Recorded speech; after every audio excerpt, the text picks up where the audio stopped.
आप माफी मांगे जो आपका अभद्र व्यवहार रहा है, जिस प्रकार से पूरे विपक्ष ने माननीय प्रधानमंत्री जी के भाषण को होने नहीं दिया। देश की अर्थव्यवस्था पूरी तरह चौपट होने से आप ही बचा सकते हो। जेपीसी कोई दूसरा नहीं बचा सकता। आप में ही ताकत है बचाने की। आप एक बार जेपीसी कर दीजिए सर, दिमाग ठिकाने आ जाएगा। और जिस प्रकार से आपने अभद्र व्यवहार किया, उसकी माफी मांगिए, उसके लिए आप पश्चाताप करिए।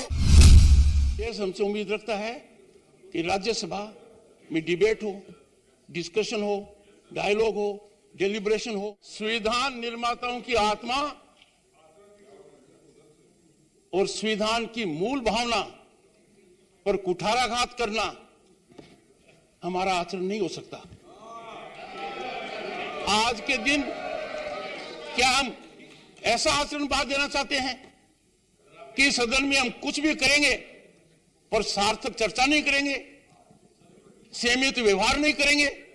Every time you make an allegation, chair is acting under pressure. How can that be countenanced? You make it outside, you make it inside the house. No, sir. Sorry.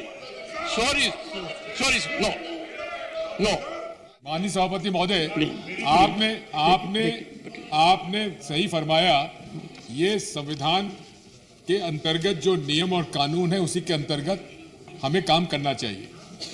आज पूरे विश्व में एक ऐसा विषय जो सबको चिंतित कर रहा है, अनेक लेख लिखे जा रहे हैं, लेकिन हमारे देश में उसकी कोई चर्चा नहीं हो रही है। हमें जेपीसी में अगर माननीय सदस्य घिर फिर कर वही बात आएगी। Note appropriate. सर मेरी आपसे प्रार्थना है। प्लीज नो सर से अनुरोध करना चाहता हूं कि यह परंपरा रही है सदन की कि अगर किसी सदस्य read the rule then Pramod ji. सभापति किसी सदस्य को जिसका व्यवहार उसकी राय में घोर अव्यवस्थापूर्ण हो, तत्काल राज्यसभा से चले जाने का निर्देश वो ये वाला है। तो अब तो एक मिनट में इसको रख लूं सर अपने ढंग से। सर मेरा बहुत ही विनम्रता पूर्वक आपसे आग्रह है, सदन में परंपरा रही है कि अगर चेयर को लगता है, प्रस्ताव होता है और उस पर किसी सदस्य का निलंबन हो जाता है। आज सत्र के पहले दिन का अंतिम दिन है, पहले चरण का, तो दो ये विकल्प है। या तो हम सब इस तरह जाएं साहब जिसमें ऐसा लगे कि बड़ा वातावरण तनावपूर्ण था। आप कई बार कह चुके हैं कि मैं तो इसे बहुत ही कायदे से चलाना चाहता हूं।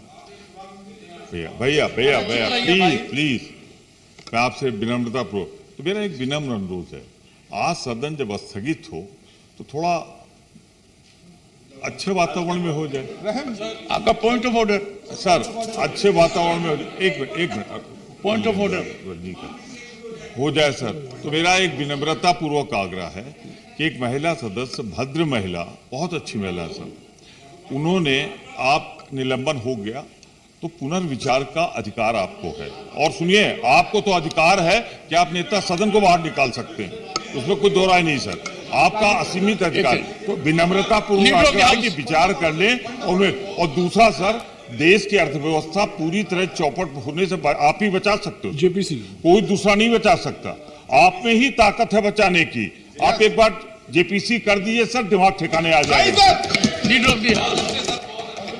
सर, इसी रूल के नीचे ये भी लिखा हुआ है कि सिर्फ काउंसिल, पूरा काउंसिल ही अगर चाहे 256(2) में only the council on a motion being maid can resolve that such suspension be terminated.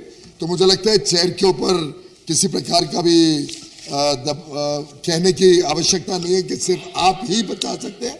मेरे ख्याल से आप भी बचा सकते हैं अगर आप माफी मांगिए जो आपका अभद्र व्यवहार रहा है, जिस प्रकार से पूरे विपक्ष ने माननीय प्रधानमंत्री जी के भाषण को होने नहीं दिया, जो आप सबका व्यवहार पूरे देश ने टेलीविजन पे देखा, दुनिया ने देखा कि विश्व का सबसे लोकप्रिय नेता जिनके ऊपर पूरे विश्व की आशाएं, अपेक्षाएं टिकी हुई है, जिनको पूरा विश्व आज मानता है कि सबसे लोकप्रिय नेता 8 वर्ष तक लगातार पूरे विश्व में अगर कोई रहा है तो माननीय प्रधानमंत्री नरेंद्र मोदी जी।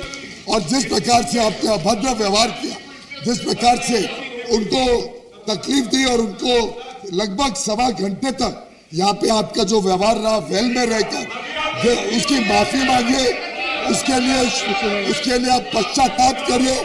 उस पश्चाताप के बाद फिर आप मोशन लेके आइए।